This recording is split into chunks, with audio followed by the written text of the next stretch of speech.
20 miles on foot, a trench and rampart thrown up before nightfall, and every soldier still battle-ready at sunrise.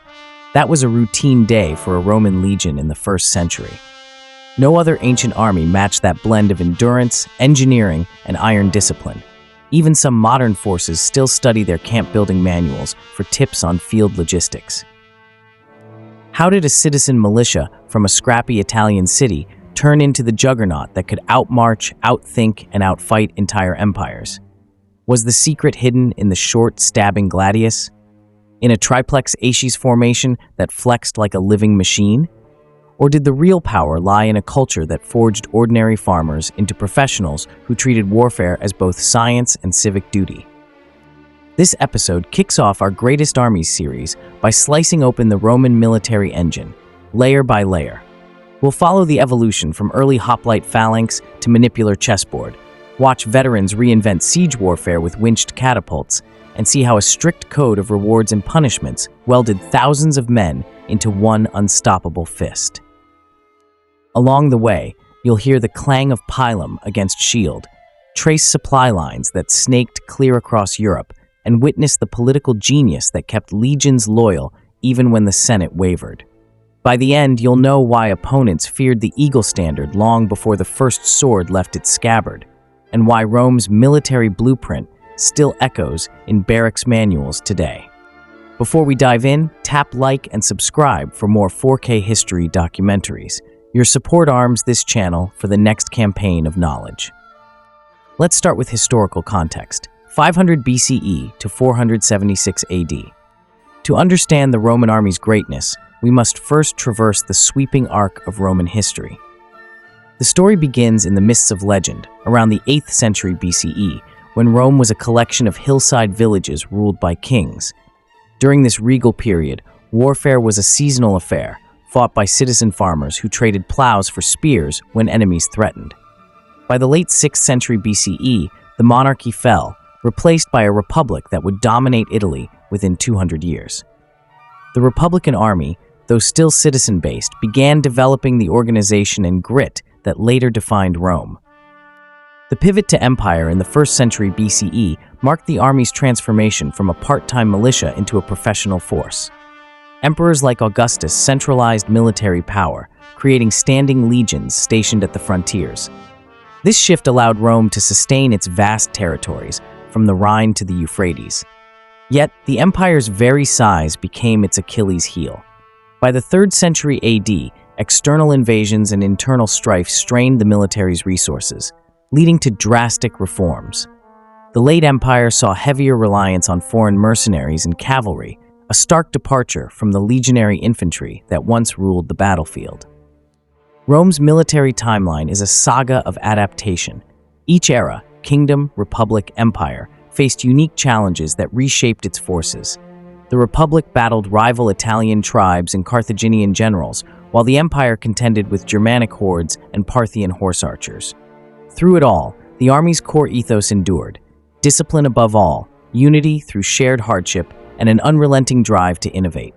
These traits didn't emerge overnight. They were forged in the crucible of defeat and refined through centuries of trial and error. The fall of the Western Roman Empire in 476 AD marked the end of an era, but not the end of Rome's influence. Byzantine emperors preserved Roman military traditions in the East for another 1,000 years, proving the durability of its systems. Yet, the classic legionary, with his rectangular shield and short sword, had already cemented his place in history. From the Punic Wars to the Pax Romana, the army's evolution mirrored Rome's rise from regional power to global superpower. To grasp their tactical genius, we must start at the beginning, the humble origins of a force that would conquer the known world. Origins of the Roman army, 500 BCE. In the early days of the Roman Republic, the army was a far cry from the professional legions of later centuries. Around 500 BCE, military service was a civic duty for landowning citizens who supplied their own weapons and armor. These part-time soldiers assembled only during campaigns, returning to their farms once the fighting ended. The system mirrored Greek phalanx warfare, with troops fighting in tight formations using long spears and round shields. But Rome's rugged terrain and aggressive neighbors demanded flexibility the phalanx couldn't provide. The Servian reforms of the mid-4th century BCE reorganized the army into classes based on wealth.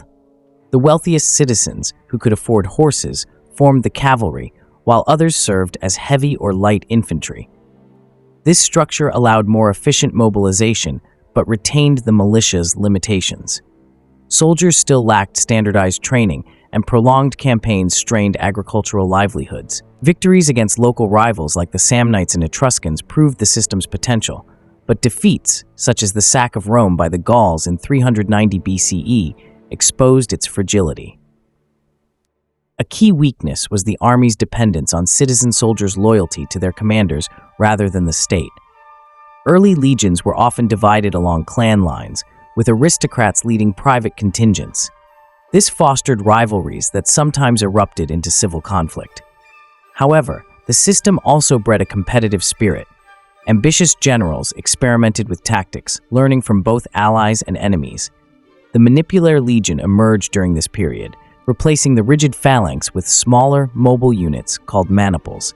This innovation let troops adapt to rough terrain and execute complex maneuvers, setting the stage for future triumphs. By the late 4th century BCE, Rome's military began outpacing its rivals. The Latin Wars solidified control over central Italy, while the Pyrrhic War demonstrated Roman resilience against professional Greek armies. Soldiers now fought for longer periods, though service remained tied to land ownership. The stage was set for a seismic shift, a transformation from a citizen militia into a standing army. This change wouldn't come from noble ideals, but from desperate necessity, as Rome's ambitions collided with the Mediterranean's greatest power, Carthage. The Marian Reforms 107 BCE. The Roman army's metamorphosis from a militia to a professional force is inseparable from the name Gaius Marius. In 107 BCE, this ambitious general faced a crisis: manpower shortages due to property requirements that excluded Rome's growing urban poor. Marius's solution was radical. He opened enlistment to all citizens, regardless of wealth, creating a volunteer army loyal to its generals rather than the Senate. This move democratized military service and birthed the concept of a career soldier. Marius standardized equipment, ensuring every legionary was uniformly armed at state expense. The iconic pilum javelin and gladius sword became standard issue, while soldiers carried their gear on wooden poles called Marius mules. This uniformity boosted cohesion, allowing legions to function as interchangeable units. Training intensified, with recruits drilling in marching, fort construction, and weapon handling. The reforms also reorganized legions into 10 cohorts of 6 centuries each, a structure that endured for centuries. The political ramifications were profound. Soldiers, now dependent on their commanders for pay and land grants, grew more loyal to generals than the Republic. This shift fueled the rise of warlords like Sulla and Caesar, whose private armies would eventually tear the Republic apart. Yet militarily, the reforms were a masterstroke. Marius's legions crushed the Germanic Cimbrian Teutones at the battles of Aquae Sextia and Vercellae, saving Italy from invasion. Marius's changes didn't emerge in a vacuum. The late Republic faced threats from Numidian King Jugurtha and migrating Germanic tribes, exposing the old system's inadequacies. By professionalizing the army, Rome could sustain longer campaigns and garrison distant provinces. Soldiers served 16-year terms, later extended to 25, fostering a class of veterans who viewed the army as their home. This professional corps became the backbone of imperial expansion, enabling conquests from Gaul to Dacia. The Marian Reforms marked a turning point in military history. For the first time, a state maintained a standing army funded by public coffers, setting a precedent for modern militaries. While the Republic's political decay accelerated, its military machine grew unstoppable. The stage was set for an era of conquests that would stretch Rome's borders to their zenith, a testament to Marius's vision of a soldier's life as a profession, not a temporary duty. Legion structure. At the heart of Roman military dominance lay the legion, a masterpiece of organizational design. During the Republic, a full legion numbered around 4,200 infantry and 300 cavalry, though this fluctuated.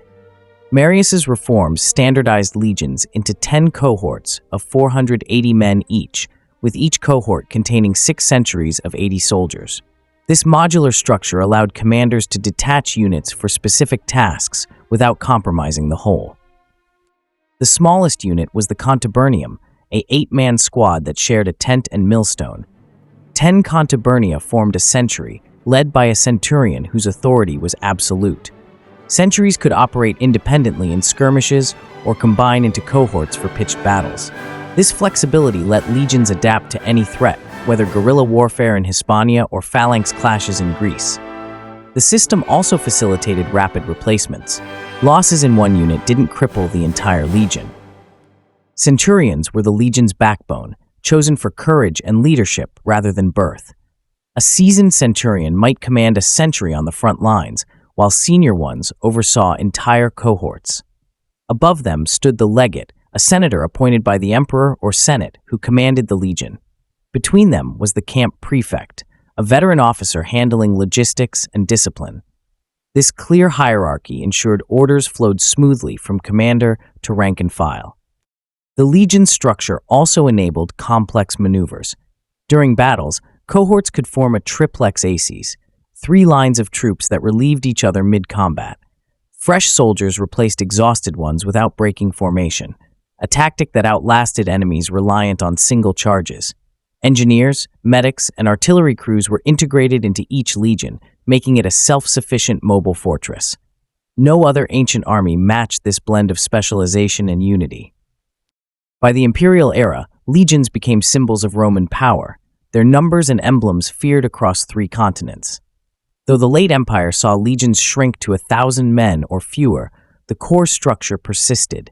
When the Western Empire fell, its legions had already transformed, but their organizational genius lived on in Byzantine tagmata and medieval armies. The legion wasn't just a fighting force, it was a blueprint for how to structure ambition. Leadership hierarchy. Roman military success hinged on a leadership system that balanced aristocratic privilege with meritocratic grit. At the top stood the emperor or consul, who set strategic goals. Below them, legates, usually senators or equestrians, commanded individual legions.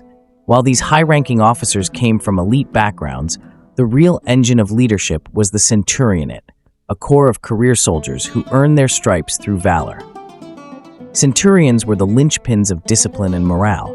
Often rising from the ranks, they enforced brutal training regimens and led charges personally. Their insignia, a vine staff and transverse helmet crest, made them targets for enemy warriors, yet they stood firm. A prime example is Centurion Lucius Siccius Dentatus, a Republic-era hero who fought in over 100 battles and survived 45 wounds.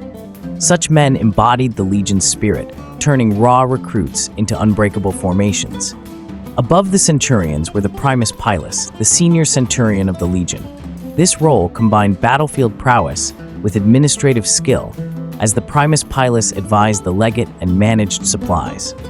Higher still were the tribunes, young aristocrats gaining military experience before political careers. While some tribunes were figureheads, others, like the future Emperor Titus, proved capable leaders. This mix of blue bloods and battle-hardened pros created a dynamic command culture. Merit-based promotion wasn't just an ideal, it was policy. Soldiers who displayed courage could climb the ranks, earning citizenship for themselves or their families. Auxiliaries, non-citizen troops, could gain Roman citizenship after 25 years of service. This system incentivized loyalty and performance, ensuring talent didn't go to waste.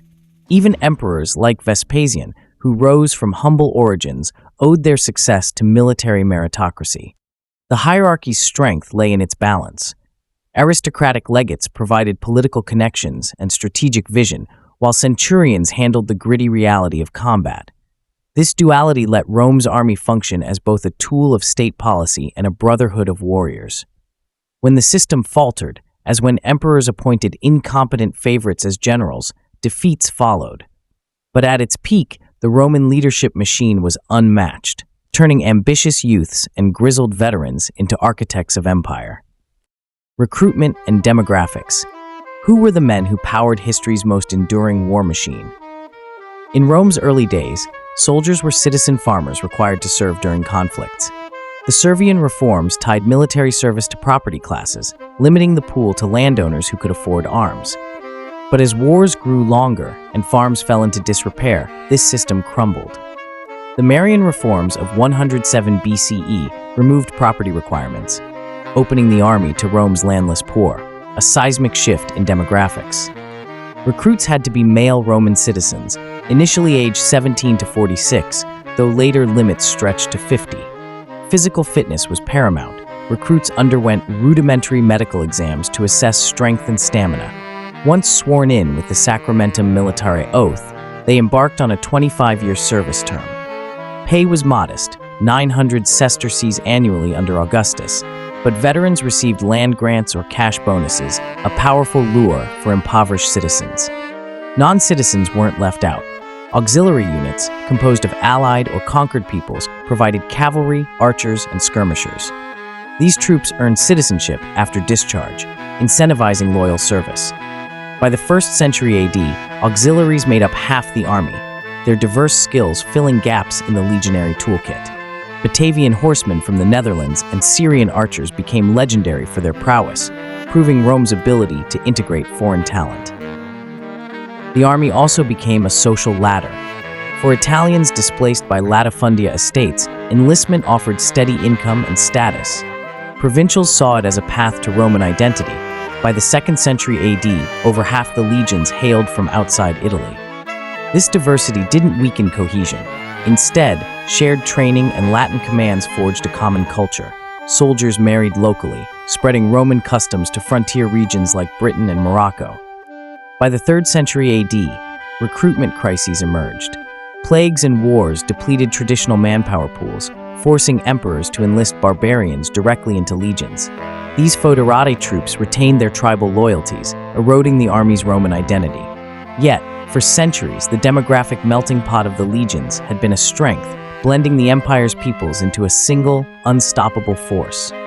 The soldier's life was harsh, but for millions, it was a gateway to a better future. Rigorous training regimen. A Roman legionary's day began before dawn with a breakfast of wheat porridge, followed by hours of relentless drills. Training was the great equalizer, transforming peasants and city dwellers into soldiers who could march 30 miles a day in full gear. New recruits, or Tarones, endured 4 months of basic training before earning their armor. They practiced marching in step, building fortified camps, and wielding wooden swords against posts to build muscle memory. Weapon training emphasized the gladius and pilum. Recruits learned to thrust rather than slash, maximizing the short sword's lethal efficiency. The pilum's weighted tip was designed to bend on impact, disabling enemy shields. Soldiers threw these javelins in synchronized volleys, creating chaos before close combat. Mock battles with blunted weapons honed teamwork, while veterans shouted corrections, a system akin to modern boot camps. Physical endurance was non-negotiable. Legionaries marched with 60-pound packs, including tools, rations, and a share of the camp's palisade stakes. They swam rivers, scaled walls, and ran obstacle courses in full armor. This conditioning allowed armies to outmaneuver foes, as seen in Julius Caesar's lightning march to confront Pompey at Pharsalus. Stamina wasn't just advantage, it was a psychological weapon. Discipline extended beyond the battlefield. Soldiers practiced building fortified camps each night, a ritual that provided security and reinforced unit cohesion. Every man knew his role, from digging ditches to mounting guard. Engineers trained alongside infantry, mastering the construction of siege engines and bridges. This holistic approach ensured legions functioned as self-contained communities, capable of surviving in hostile territories for years. The result was a soldier who could adapt to any challenge. Whether facing Germanic tribes in forests or Parthian cataphracts on open plains, the legionaries' training kicked in. Veterans described battle as easier than training, a testament to the regimen's severity. This unyielding preparation didn't just build skills, it forged an identity. By the time a recruit earned his shield, he wasn't just a soldier, he was Rome incarnate. Discipline as a weapon. Roman discipline was legendary, a force as deadly as any sword. The Latin phrase, militem oportet esse, a soldier must be, encapsulated this ethos. obedience without question, endurance without complaint. Infractions, from falling asleep on watch to mutiny, were met with brutal punishments. The infamous decimation, where 1 in 10 men in a disgraced unit were clubbed to death by their comrades, was rare but emblematic of Rome's zero-tolerance approach. Minor offenses drew harsh penalties. A soldier who lost his helmet or sword might face a beating or reduced rations. Theft or cowardice could lead to execution, often by stoning or beheading. Yet, discipline wasn't just punitive, it was ritualistic. Daily routines like camp construction and weapon maintenance instilled habits of order. Even the Army's payroll system reflected this, with deductions for equipment and savings enforced to prevent desertion. Discipline extended to appearance. Legionaries kept their armor polished and cloaks clean, projecting invincibility to enemies. Standards like the Aquila, Eagle, were treated as sacred objects. Losing one in battle was a disgrace, requiring the legion's disbandment. This cult-like reverence for symbols united men across ethnic lines, making them fight harder to protect their collective honor. The psychological impact on enemies was profound. Watching a Roman army deploy in silence, with no shouted commands, unnerved adversaries accustomed to chaotic war cries. Enemies knew that even if they killed a centurion, another would instantly take his place. This reputation for unflinching order made some foes surrender before the first clash, as happened during Caesar's Gallic campaigns. Yet, discipline wasn't mindless. Soldiers were encouraged to show initiative in the heat of battle, a balance rare in ancient armies. A centurion might break formation to exploit a weak spot, trusting his men to follow. This blend of rigidity and flexibility became Rome's trademark. While other empires relied on fear or fanaticism, Rome won through cold, calculated professionalism, a lesson written in the blood of those who dared oppose it. Standardized equipment. The Roman army's edge wasn't just in skill, it was in gear. From the gladius to the scutum, each piece of equipment was meticulously designed and mass-produced. State armories ensured uniformity, allowing legions to function as interchangeable parts of a vast machine. A soldier in Britain used the same sword as one in Egypt, a logistical feat unmatched until the industrial age. The gladius hispaniensis, adopted from Iberian tribes during the Punic Wars, became the legionary's signature weapon. Its double-edged 20-inch blade was perfect for thrusting in tight formations. Unlike the slashing swords of Celts or Dacians, the gladius allowed quick, lethal strikes without exposing the wielder. Paired with the scutum, a rectangular shield curved to deflect blows, it turned each soldier into a mobile fortress. Missile weapons were equally standardized. The pilum, a 7-foot javelin, had a pyramid-shaped tip designed to pierce shields and armor. Its thin iron shaft bent on impact, making it impossible to throw back. Each legionary carried 2 pila, hurling them in unison to disrupt enemy formations before charging. For longer ranges, auxiliary archers used composite bows, while artillery like the ballista provided siege support. Armor evolved with the empire. Early soldiers wore chainmail, lorica hamata, but by the 1st century AD, segmented plate armor, lorica segmentata, offered better protection. Made of overlapping iron strips, it balanced mobility and defense. Helmets like the Imperial Gallic type featured cheek guards and neck protection, their design refined through centuries of combat feedback. Even sandals, caligae, were optimized with iron studs providing traction and durability. This standardization wasn't just about effectiveness, it was about identity. A legionary's gear marked him as part of something greater than himself. Lost or damaged equipment was replaced from centralized stores, ensuring no soldier was ever unarmed. While enemies relied on inherited weapons or battlefield loot, Rome's soldiers marched with state-of-the-art tools, each a testament to the empire's industrial and organizational might. In a world of chaos, their gear was a promise. Rome would endure. Armor evolution. The Roman soldier's armor was a testament to both engineering and adaptability. In the early Republic, wealthier infantrymen wore bronze cuirasses modeled after Greek hoplites, while others relied on simple pectoral plates or hardened leather. By the Punic Wars, chainmail, lorica hamata, became standard, its interlocking iron rings offering flexibility and solid protection against slashing attacks. This design, borrowed from Celtic tribes, showcased Rome's willingness to adopt superior foreign technology. Each mail shirt required thousands of riveted rings, a labor-intensive process that reflected the army's growing resources. The imperial era introduced the iconic lorica segmentata, a laminated plate armor fashioned from overlapping iron strips. First appearing in the early 1st century AD, it provided better defense against blunt force and thrusting attacks than chainmail. The segmented design allowed for mobility, particularly in the shoulders, enabling soldiers to wield weapons effectively. Surprisingly lightweight at around 15 pounds, it was also easier to mass-produce than mail, a critical advantage as the empire expanded. Fragments found from Scotland to Syria prove its widespread use, though chainmail never fully disappeared, especially among auxiliaries. Helmet designs evolved just as dramatically. The Montefortino type, used during the Republic, featured a simple bronze dome with cheek guards. Later models like the Imperial Gallic incorporated iron construction, deeper neck protection, and reinforced brows to deflect downward blows. Crests served both practical and symbolic purposes, horizontal for centurions, vertical for rankers, making commanders visible in the chaos of battle. Helmets were often personalized with engraved initials or unit insignia, a rare concession to individuality in the standardized legionary kit. By the 3rd century AD, economic pressures and changing threats led to simplification.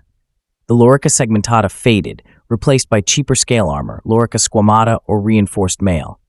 Cavalry and elite units adopted longer swords, spathai, and heavier armor to counter mounted foes like the Parthians. This shift mirrored the empire's transition from offensive conquest to defensive survival. Yet even in decline, Roman armor remained superior to most adversaries, a final echo of the legion's golden age. The evolution of Roman armor wasn't just about materials, it reflected strategic priorities.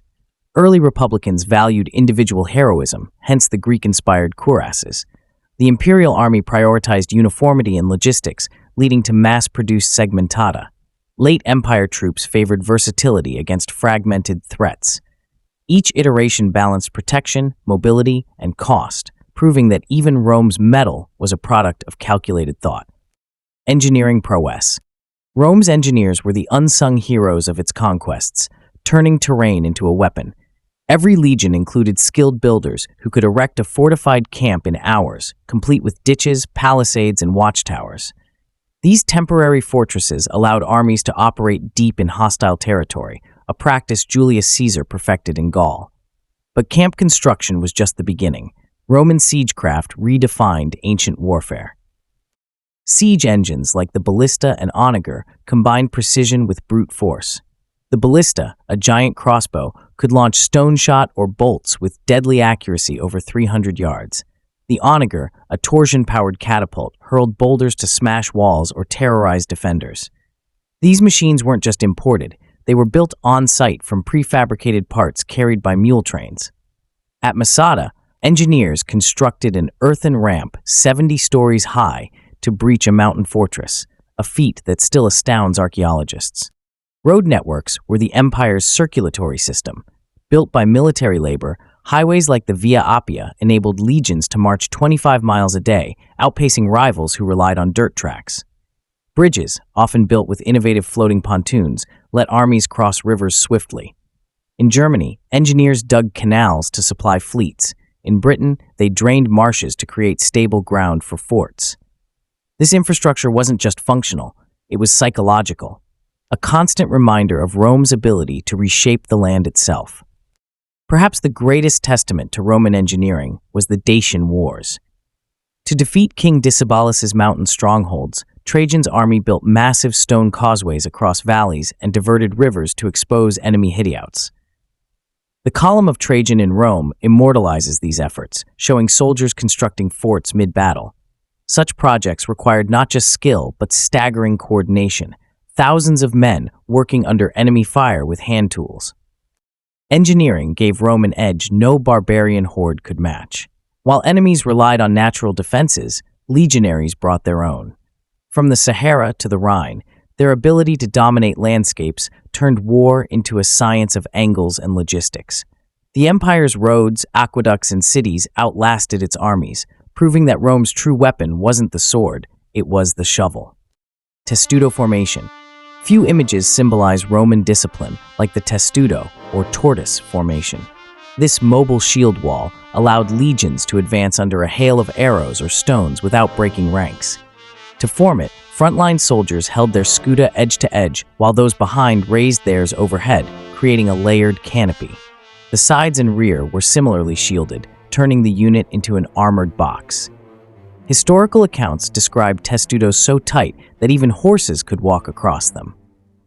The formation's effectiveness was proven at Jerusalem in 70 AD, where Titus's legions used it to approach the city walls under relentless Jewish missile fire. Arrows bounced harmlessly off the overlapping scuda, while the slow, steady advance demoralized defenders. The testudo wasn't just defensive, it enabled siege tactics. At the Battle of Sarmizegetusa, legionaries formed testudos to climb steep slopes under Dacian bombardment, turning impassable terrain into a pathway. Perfecting the testudo required relentless drill. Each soldier had to align his shield precisely, maintaining spacing while marching. The rear ranks bore the heaviest burden, holding their 15-pound scuda overhead for extended periods. Centurions paced alongside, barking corrections. A gap of even 2 inches could let a projectile through. The formation worked best on flat ground. Rough terrain or sudden cavalry attacks could disrupt it, as Crassus learned tragically at Carrhae against Parthian horse archers. Psychological warfare was equally important. The testudo's eerie silence, no war cries, just the rhythmic clank of armor, unnerved foes accustomed to chaotic charges. By the time the Romans reached enemy lines, defenders were often exhausted from futile missile volleys. Then, with a single shout, the testudo would dissolve into a charging wedge, the sudden transition from defense to offense catching enemies off guard. The testudo encapsulated Roman military philosophy: teamwork over heroics, patience over impulsiveness. While Celtic warriors prized individual duels and Greek phalanxes relied on rigid mass, the legionary's strength was his ability to merge into a greater whole. This formation, more than any other, showed why Rome didn't just fight battles, it solved them. The triple line system. Rome's manipular legion, perfected by the 3rd century BCE, revolutionized infantry combat through the triplex aces, 3 staggered battle lines that could absorb and counter enemy momentum. The youngest and least experienced troops, the hastati, formed the front line. Behind them stood the principes, seasoned fighters in their prime. The rear line, the triarii, were grizzled veterans who knelt silently until needed, their long spears signaling a last resort. This system turned the battlefield into a game of controlled attrition. Enemy forces would clash with the hastati, exhausting themselves. If the hastati faltered, they withdrew through gaps in the princeps' line, who then took up the fight fresh. The triarii acted as a final bulwark, their very presence a psychological boost. Polybius recorded the phrase, "to the triarii," meaning a desperate situation, as these men rarely saw action unless things went terribly wrong. The spacing between lines allowed for tactical flexibility. Unlike the Greek phalanx, which struggled on uneven ground, maniples could operate independently. Hills, trees, or enemy charges might disrupt one line without collapsing the entire system. At the Battle of Zama in 202 BCE, Scipio Africanus used this flexibility to create lanes that funneled Hannibal's war elephants harmlessly through his ranks. Equipment varied by line to reflect roles. Hastati carried 2 pila for disrupting enemy formations, while triarii used the hasta spear for holding ground. By the Marian Reforms, these distinctions faded, but the principle of layered defense endured in cohort tactics. Later emperors like Julian still referenced the triplex aces when deploying reserve troops against Germanic warbands. The system's genius lay in its economy of force. Where enemies committed all troops at once, Rome held reserves that could turn the tide. This mirrored the Republic's societal structure. Youth bore the first brunt, maturity stabilized, and wisdom waited in reserve. The triplex aces wasn't just a formation, it was Rome's life cycle cast in steel. Wedge Formation. When brute force wasn't enough, Rome turned to geometry. The Wedge Formation, or cuneus, concentrated legionaries into a human spearhead designed to split enemy lines. Led by a centurion or decorated soldier at the apex, The wedge exploited the natural tendency of foes to flinch from a direct assault, creating panic that rippled outward. The tactic thrived against loose formations like Germanic warbands. At the Battle of Vercellae in 101 BCE, Marius used wedges to fragment the Cimbries' disorganized masses. The shape funneled Roman momentum inward, while enemies found themselves pushed into chaotic clusters where their numbers meant nothing. Auxiliary cavalry often supported by charging the flanks of disrupted foes, multiplying the chaos. Executing a wedge required impeccable timing. Soldiers tightened ranks just before impact, shields overlapping to create an armored tip. The front ranks thrust with gladii, while those behind pushed physically, adding weight to the assault. Once the wedge penetrated, follow-up cohorts would exploit the gap, rolling up the enemy line from within. Caesar's commentaries describe this tactic breaking Nervii forces in Gaul, where initial Roman lines were nearly overwhelmed. The wedge also served defensively. When surrounded, legions could form multiple wedges to punch out of encirclements, a tactic used during the disastrous Teutoburg forest retreat. Late Empire infantry, facing mounted foes, adapted it into the circle of spears, proving the formation's versatility. This formation showcased Roman understanding of psychology. Most ancient battles were won not by annihilation, but by breaking enemy morale. The wedge turned fear into a weapon. Its very shape suggested inevitability. Like a scalpel, it didn't crush. It precisely severed the enemy's will to fight. Battlefield communication. In the din of ancient combat, where shouts were drowned by clashing steel, Rome's communication systems were as vital as swords. The Aquila, eagle standard, was the legion's sacred symbol, its loss tantamount to disgrace. Each century had its own signum, a pole topped with insignia that marked its position like a battlefield GPS. When standards moved, soldiers followed without question, a system that maintained order amid chaos. Musical instruments conveyed commands across distances.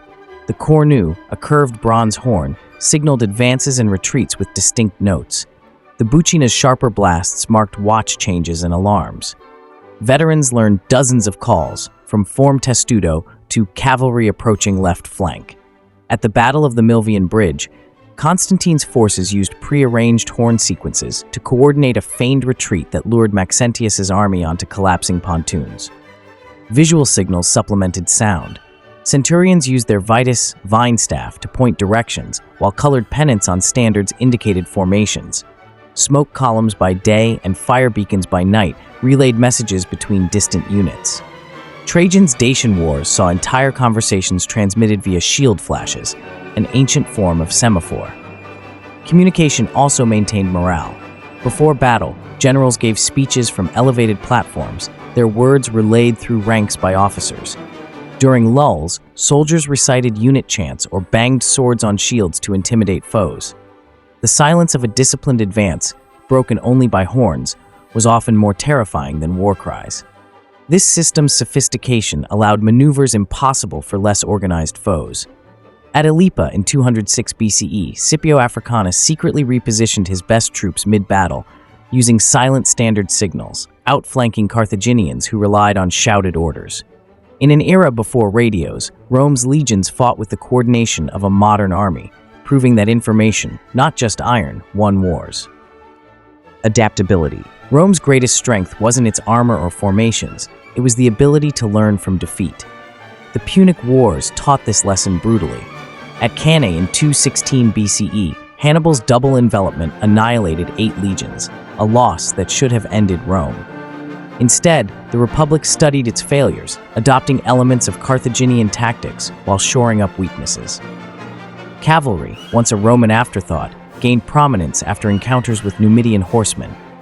Auxiliary wings of Gallic and Spanish cavalry became standard, culminating in specialized units like the Equites Cataphractarii, heavy cavalry, to counter Parthian lancers. The navy, neglected early on, was expanded using captured Carthaginian quinquiremes as blueprints. A fleet built in 60 days won at Mylae in 260 BCE. Even disasters like the Teutoburg Forest Massacre, 9 AD, spurred reform.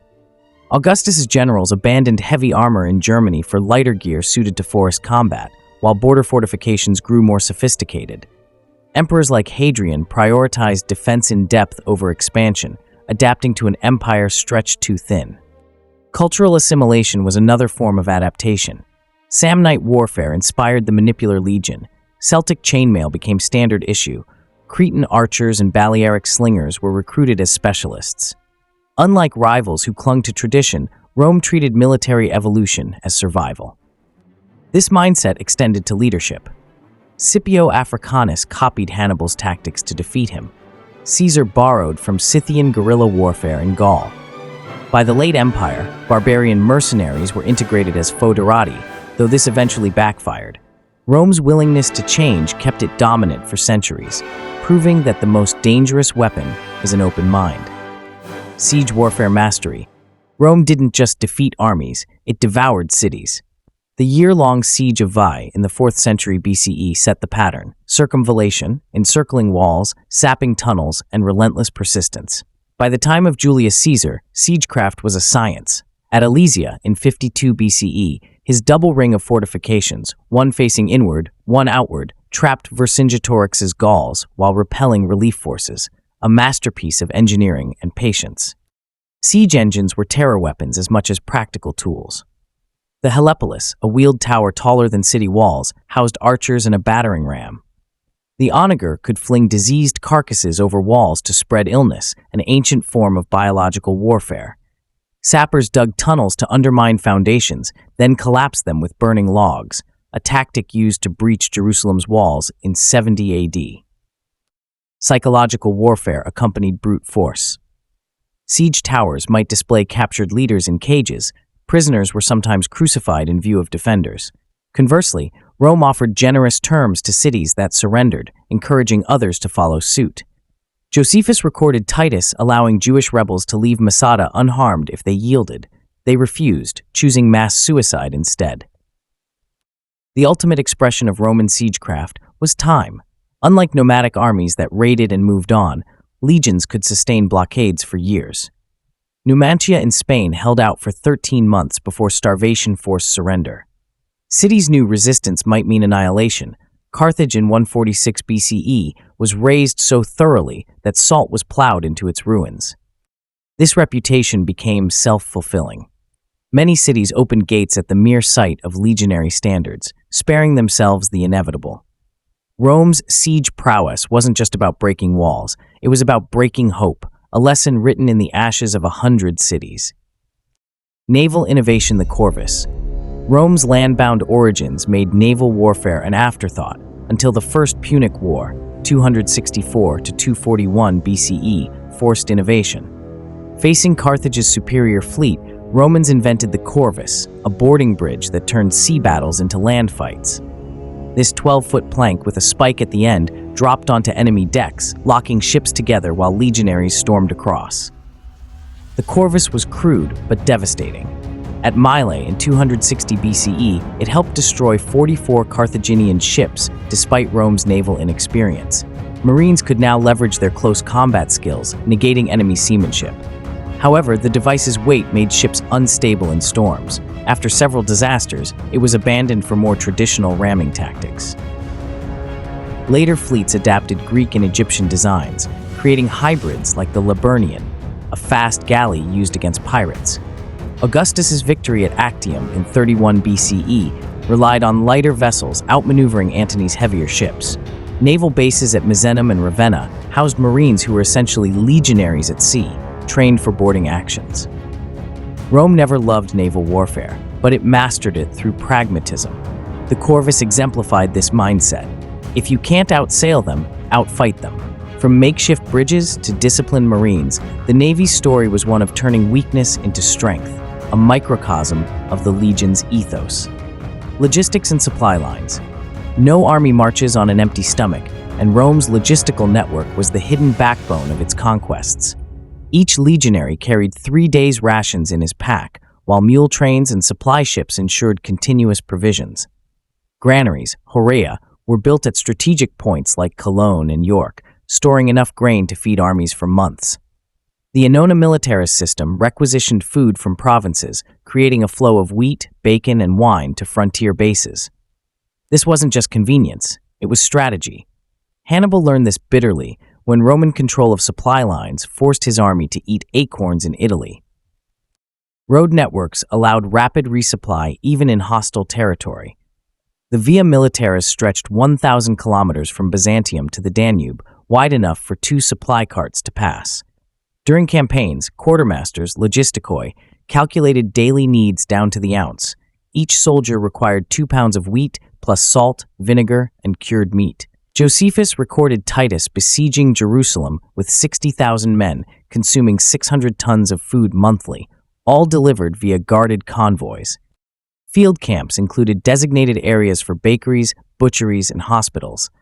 Soldiers built clay ovens to bake fresh bread, while mobile forge carts repaired weapons. The medical corps even maintained herb gardens at permanent forts. Such organization let legions operate year-round where seasonal armies would starve. When Julian invaded Persia in 363 AD, his forces carried 20 days' rations plus biscuit for emergencies, showcasing 4 centuries of logistical refinement. The Navy played a crucial role, especially in campaigns like Claudius's invasion of Britain. Grain ships from Egypt fed armies in Judea, while the Classis Germanica patrolled Rhine supply routes. During the Marcomannic Wars, Danube barges kept frontier forts stocked through brutal winters. This seamless land-sea network gave Rome unparalleled strategic mobility. Logistics were a weapon. By securing food sources first, Roman generals could prolong sieges indefinitely while enemies starved. The ability to sustain 300,000 troops across 3 continents wasn't accidental. It was the product of meticulous planning that turned full stomachs into battle victories. Medical Corps. A wounded soldier was a wasted investment, and Rome's military medicine was the ancient world's most advanced. Every legion had medici, doctors, recruited from Greek medical schools, assisted by capsuri, field medics, who carried bandages and painkillers. Trajan's column shows surgeons treating casualties mid-battle behind Testudo shields, proving frontline care wasn't a modern innovation. Field hospitals valetudinaria, discovered at forts like Novicium, had separate wards for surgery, recovery, and contagious diseases. Instruments found at Pompeii include bone saws, scalpels, and extractors for arrows, all sterilized in boiling vinegar.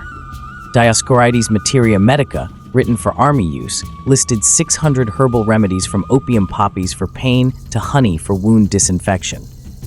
Preventative care was equally sophisticated. Legionaries received daily hygiene inspections, with latrines built downstream from water sources. Bathhouses at Vindolanda even had underfloor heating to prevent trench foot.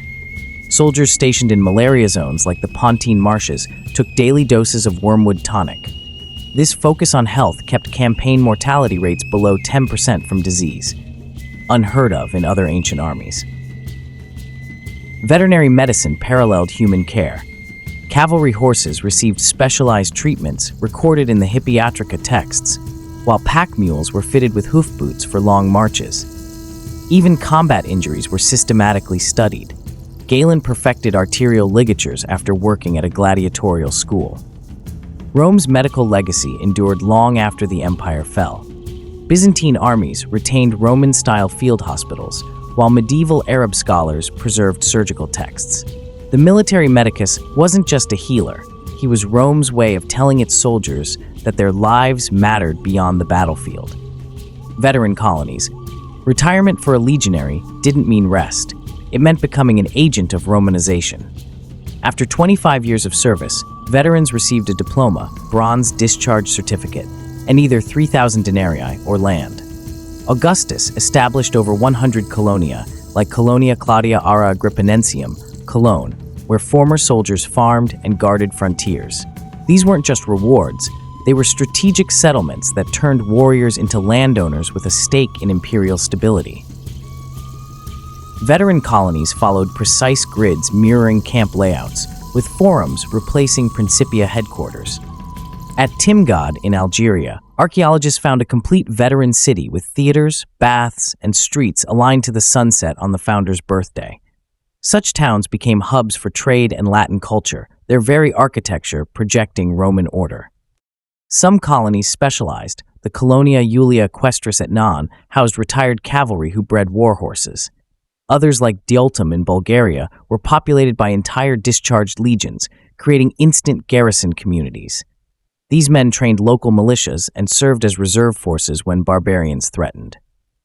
The system wasn't perfect. Land grants sometimes displaced locals, sparking revolts like the Batavian Rebellion. By the 3rd century AD, inflation made cash pensions worthless, forcing veterans to rely on looting. Yet at its peak, the program successfully turned swords into plowshares while expanding Rome's cultural borders. Modern militaries still struggle with reintegration issues. Rome solved millennia ago. From the vineyards of Bordeaux to the olive groves of Jordan, veteran colonies were living proof that an empire could reward loyalty without bankrupting itself. A lesson in sustainable imperial economics. Leadership case study: Julius Caesar. Julius Caesar redefined generalship through a blend of tactical genius and psychological insight. His commentaries reveal a commander who won battles as much with spades as swords.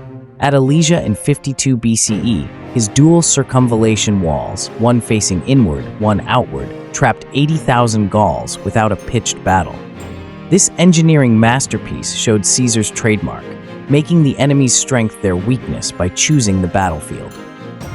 Speed was his deadliest weapon.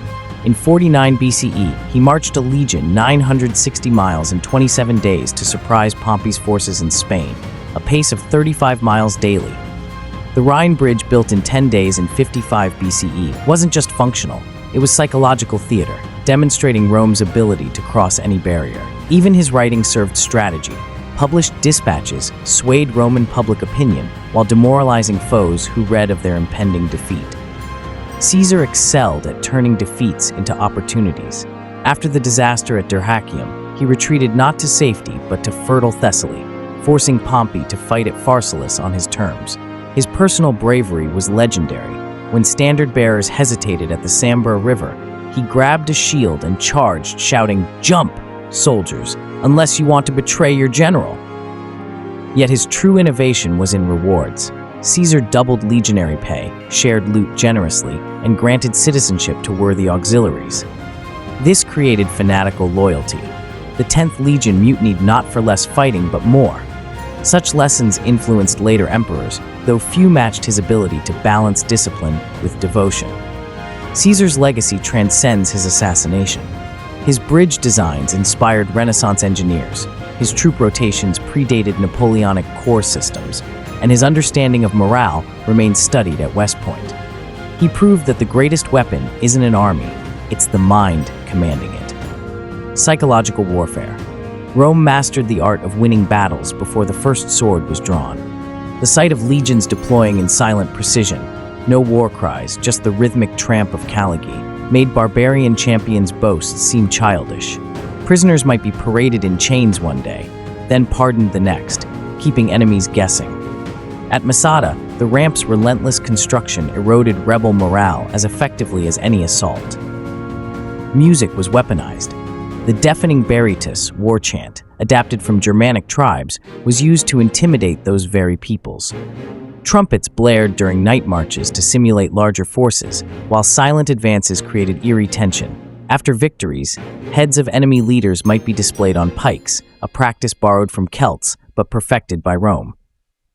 Even punishment served psychological ends. Decimation, killing every 10th man in a disgraced unit, was rare but widely publicized. More often, minor infractions drew public humiliations like standing barefoot outside headquarters. The message was clear: Rome disciplined its own more harshly than any enemy could.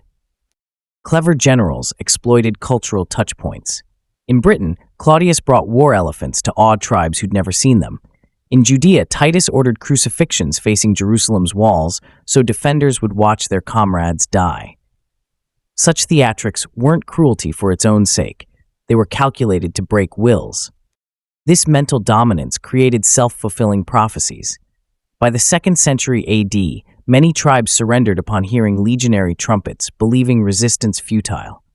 Rome's psychological arsenal proved that the most powerful weapon is the enemy's own imagination, a lesson modern special forces still employ. Defensive infrastructure. At its height, Rome's borders stretched 5,000 miles, too vast to garrison densely. The solution was layered defense. Hadrian's Wall in Britain, 73 miles long with 80 forts, wasn't a barrier but a tripwire, slowing raids until mobile forces could respond. Behind it stood the Stanigate Road with forts every 7 miles, a day's march apart. This system of defense in depth created zones where invaders found no safe haven. The Limes Germanicus along the Rhine used natural terrain enhanced by watchtowers every 500 meters. Signal stations could relay messages 100 miles an hour using smoke or mirrors. Forts like Saalburg housed cavalry ready to intercept raiders, their stable floors grooved for quick mounting. In North Africa, the Fasadum Africae combined ditches and walls to channel nomads into kill zones. Desert forts collected intelligence from nomadic allies, the equivalent of early warning radar. When the Sassanids threatened in the 3rd century AD, Emperor Diocletian built the Strada Diocletiana, a Syrian highway lined with forts visible to each other. This infrastructure wasn't static. Watchtowers evolved from wooden to stone as threats grew. Hadrian's Wall was briefly abandoned for the Antonine Wall further north. The Theodosian walls of Constantinople, built in the 5th century AD with layered ramparts, withstood sieges for 800 years. Rome's borders were less fences than nervous systems, detecting threats and responding long before enemies reached productive lands. Modern border security from Israel's barriers to the US-Mexico fence owe conceptual debts to these ancient blueprints of controlled permeability. Auxiliaries and allies. The Roman army was never purely Roman. Its strength lay in absorbing military talent from conquered peoples. Auxiliaries, auxilia, provided specialized troops the legions lacked. Batavian cavalry could swim rivers in full gear, Balearic slingers outranged archers, and Syrian archers pierced armor at 300 yards. By the 1st century AD, auxiliaries outnumbered legionaries 2-1. Recruitment was systematic. Tribes like the Thracians supplied entire cavalry alae, wings, while Celts formed mixed infantry cohorts. Service terms were 25 years, after which auxiliaries received citizenship, a powerful incentive. The Vindolanda tablets reveal auxiliary life in detail. Batavians requested beer shipments, while Spanish horsemen practiced intricate drills. Foederati troops represented a later evolution. Whole tribes enlisted as allies under their own chiefs. The Visigoths, who fought for Theodosius at the Frigidus River in 394 AD, were given land in return for service, a policy that backfired when these very troops later sacked Rome. Cultural exchange flowed both ways. A Syrian archer's tombstone in Britain shows him riding a camel, while Germanic auxiliaries introduced the iconic Spatha long sword that replaced the gladius. The Navy relied heavily on Hellenistic sailors, especially for Mediterranean patrols. This system's brilliance was its flexibility. When Rome needed camel troops for desert warfare, it recruited Nabateans. When facing steppe nomads, it enlisted Sarmatian heavy cavalry. The auxiliary apparatus turned potential enemies into stakeholders until the 3rd century AD, when over-reliance on foreign troops eroded the army's Roman core. Decline factors. Rome didn't fall in a day. Its military decayed through 1,000 cuts. The first symptom was manpower shortage. By the 3rd century AD, plague and declining birth rates forced conscription of barbarians with little loyalty. The once rigorous training regimens slackened. Vegetius lamented troops who couldn't even wear armor properly. Economic collapse hit logistics. Inflation from debased coins meant soldiers' pay couldn't buy basic goods, pushing them to loot Roman civilians. The Annona system broke down as provinces revolted against grain requisitions. Without reliable supplies, mobile field armies replaced frontier legions, leaving borders porous. Technology stagnation proved fatal. While Germanic tribes adopted advanced metallurgy, late Roman factories mass-produced inferior armor. The Spatha, though longer than the gladius, lacked its quality control. Even the iconic lorica segmentata vanished, replaced by cheaper mail, a symbolic surrender of Roman standards. Political instability accelerated the rot. In the 50 years between 235 and 284 AD, 20 emperors were assassinated, often by their own troops. Generals like Stilicho, half Vandal himself, prioritized personal power over imperial defense. When Attila invaded in 451 AD, the Roman forces were mostly Visigothic mercenaries. The final blow came in 476 AD when Odoacer, a Federati commander, deposed Romulus Augustulus. Ironically, the army's greatest strength, adaptability, became its downfall. By absorbing too many foreign elements too quickly, it ceased to be Roman at all. Conclusion: why they were unmatched. The Roman army's supremacy wasn't about any single innovation, but the synthesis of systems. Logistics enabled strategy, discipline enabled tactics, and adaptability ensured evolution. Where Alexander's empire fractured after his death, Rome's endured because its military wasn't tied to one genius, it was institutionalized. Comparative analysis reveals their edge. Persian armies relied on mass but lacked flexibility. Greek phalanxes were powerful but brittle. Carthage had brilliant generals but no citizen-soldier ethos. Only Rome combined the resilience of militia, the skill of professionals, and the resources of an industrial base. Their true secret was standardization. A recruit from Egypt could transfer to a British legion and find the same drills, commands, and equipment. This interoperability let Rome fight equally well in deserts, forests, or cities, a versatility no ancient rival matched. Yet the lesson isn't about militarism. Rome's army succeeded because it was embedded in a civilization that valued engineering, law, and integration. Soldiers built aqueducts as readily as siege ramps. Veterans became farmers and mayors. This holistic view of military-civilian symbiosis remains relevant in counterinsurgency theory today.